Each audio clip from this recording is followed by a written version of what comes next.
Negative बनाने के लिए सिंपल सी चीज है कि हम ये काम कर रहे हैं, ये पॉजिटिव हो गया, और अगर हम नहीं कर रहे हैं तो वो क्या हो गया, नेगेटिव। ठीक है, अब इन सेंटेंसेस को पॉजिटिव को आप नेगेटिव में कैसे कन्वर्ट करेंगे, हमें किसकी नीड होगी, हेल्पिंग वर्ब की। कैसे कन्वर्ट करोगे पॉजिटिव सेंटेंसेस को, हेल्पिंग वर्ब के साथ में आपको क्या लगाना है, नॉट। अगर वो हेल्पिंग वर्ब गिवन है, यू आर स्टॉप राइटिंग, अगर वो हेल्पिंग वर्ब आपको गिवन है तब तो वेरी इजीली आप लगा दोगे, और अगर नहीं दी हुई है तो आपको चूज करना है कि what will be the helping verb. कैसे, ध्यान से समझो। जैसे वी आर स्टूडेंट्स, अब वी क्या है, आपका सब्जेक्ट है, आर क्या है, आपकी हेल्पिंग वर्ब है, और स्टूडेंट्स आपका ऑब्जेक्ट है। तो सिंपल से आपने क्या बना दिया, we are not students. Subject helping verb आपने नॉट यूज किया, बाकी सेंटेंस एज इट इज। समझ गए। अब यहाँ देखो, she takes a bath daily, कौन सा टेंस है, वर्ब की फर्स्ट फॉर्म के साथ एस लगा हुआ है, तो कौन सा टेंस हुआ, प्रेजेंट टेंस है। प्रेजेंट टेंस में दो हेल्पिंग वर्ब होती है जिनको आपको ध्यान रखना है, डू और डज। ठीक है, आपको किसमें हेल्पिंग वर्ब चूज करनी होगी, प्रेजेंट टेंस में और पास्ट टेंस में। प्रेजेंट टेंस में हमेशा वर्ब की कौन सी फॉर्म होगी, फर्स्ट फॉर्म होगी, और सिंगुलर के साथ में डज आएगा, एस और एस लगा होता है ना वर्ब के साथ में।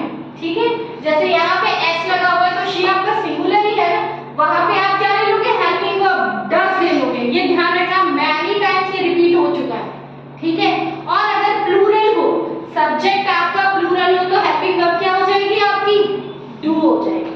ठीक है, आप इसको देखो कैसे कन्वर्ट करोगे, शी टेक्स, इसमें आपको टेक्स है यानी डज दिखाई दे रहा है, तो क्या हो जाएगा, she takes a bath daily, तो अब आपके पास शी डज नॉट।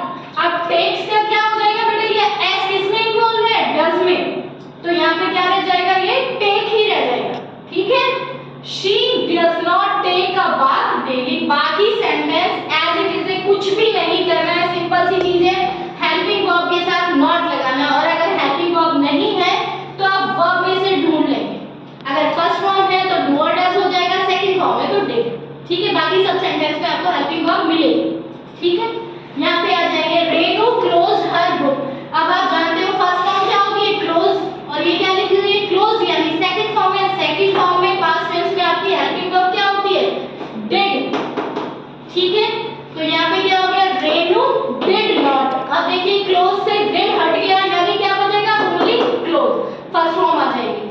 ठीक है, Renu did not close her book. बाकी सारी चीजें बिल्कुल सिंपल, सिर्फ आपको वर्ब में से आपको क्या निकालना है, हेल्पिंग वर्ब। यहाँ पे आ जाएगी, यू लाइक बनानास, तो अब लाइक आपकी क्या है, first form of the verb. ठीक है, तो फर्स्ट फॉर्म है और सब्जेक्ट आपका क्या है, प्लूरल है। यू हमेशा प्लूरल में काउंट होता है, तो उसके साथ क्या आएगा बेटा, डू।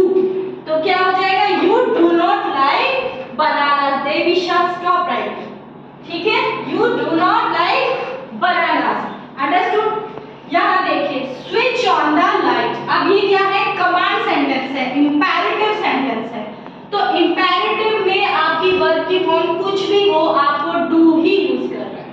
ठीक है, स्विच ऑन द, जो भी आपके सेंटेंस हेल्पिंग वर्ब हो, सॉरी वर्ब से स्टार्ट हो रहा है, स्विच क्या है, वर्ब है, वर्ब से जो स्टार्ट हो रहे हैं उनको आप किससे बताएंगे, हमेशा do not switch on the light. समझ गए। यहाँ पे देखिए, गो बैक यानी वापस जाओ, go back to your home, तो यहाँ पे किससे बनाओगे आप, do not go back to your home. यहाँ पे क्या आ गया, do not switch on the light, understood. ठीक है, आपको किसकी नेगेटिव बनाने के लिए किस चीज की नीड होगी बेटा, हेल्पिंग वर्ब की। वो हेल्पिंग वर्ब कौन से हो सकता है, इज, एम, आर, वाज, वर। ठीक है, हैज, हैव, विल, शैल। ठीक है, मे, माइट, कैन, कुड, इन सब के साथ सिर्फ नॉट लगा देना। और अगर ये सब आपको नहीं मिल रहे हैं, डायरेक्ट आपको वर्ब ही दे रखी है, तो उसमें से आपको चूज कर लेना। अगर एस और यस लगा है तो आपकी क्या हो जाएगी, हेल्पिंग वर्ब डज हो जाएगी। वर्ब की फर्स्ट फॉर्म है तो डू हो जाएगी, और वर्ब की सेकंड फॉर्म है तो हेल्पिंग वर्ब क्या निकाल लोगे आप, डिड। बस उसके साथ नॉट लगा देना, rest sentence as it is, understood. ठीक है,